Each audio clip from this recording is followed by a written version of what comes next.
যাদের ভুঁড়ি বড় এদের এটা একটা অনেকে জানে না, এটা হলো অ্যারোমাটাইজেশন, অর্থাৎ আপনার পুরুষদের টেস্টোস্টেরন দরকার পুরুষত্বের জন্য, মেয়েদের ইস্ট্রোজেন প্রজেস্টেরন দরকার। তা পুরুষ যখন অনেক ভুঁড়ি বড় হয় বা অতিরিক্ত চর্বি জমে বা অবেসিটি হয়, তখন ওই ফ্যাট ওই টেস্টোস্টেরনকে কনভার্ট করে, এটাকে বলে অ্যারোমাটাইজেশন। কি বলে? অ্যারোমাটাইজেশন। তো অ্যারোমাটাইজ করে সেটাকে স্ট্রাডিওল বা ইস্ট্রোজেনে পরিণত করে। তখন এই পুরুষটা অনেকটা মেয়েলি হয়ে যায়, তার পুরুষত্ব থাকে না। কারো কারো ব্রেস্ট, এটাকে বলে গাইনোকোম্যাসিয়া, নাম শুনছেন কিনা? অনেক বড় বড় পুরুষদের যেরকম থাকে না ওরকম মেয়েদের যেমন থাকে ওই ধরনের হইয়া যায়।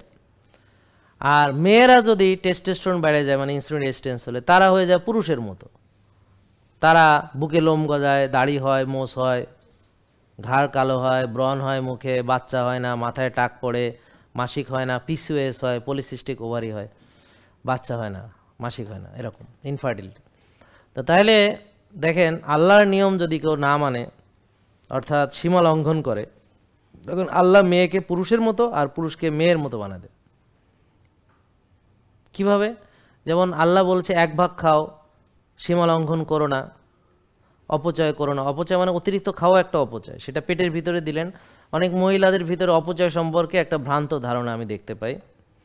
তারা বাচ্চা খাবার খায়নি বা অনেক খাবার বেঁচে গেছে, তো সে খাবার যেন নষ্ট না হয়, অপচয় না হয়, সব সে পেটের মধ্যে দিয়ে দেয়, মনে হয় ওটা ডাস্টবিন। কেন বাবা? আপনি যেই খাবারটা অতিরিক্ত, সেটা আপনার কত হেল্পিং হ্যান্ড আছে, ওদেরকে দিয়ে দেন। প্রথমে আপনি পরিকল্পিত রান্না করুন, তারপরেও যদি বেশি থাকে, আপনার দারোয়ান আছে, আপনার নিচে লোকজন আছে, আপনার আশেপাশে কত মানুষ আছে, ঢাকা শহরে কোনো অভাব নেই, তাদেরকে কন্ট্রিবিউট করেন।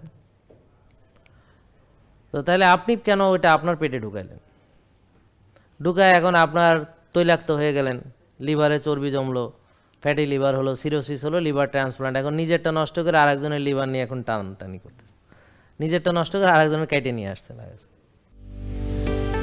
জেকে লাইফস্টাইল, ওষুধ মুক্ত সুস্থ জীবন।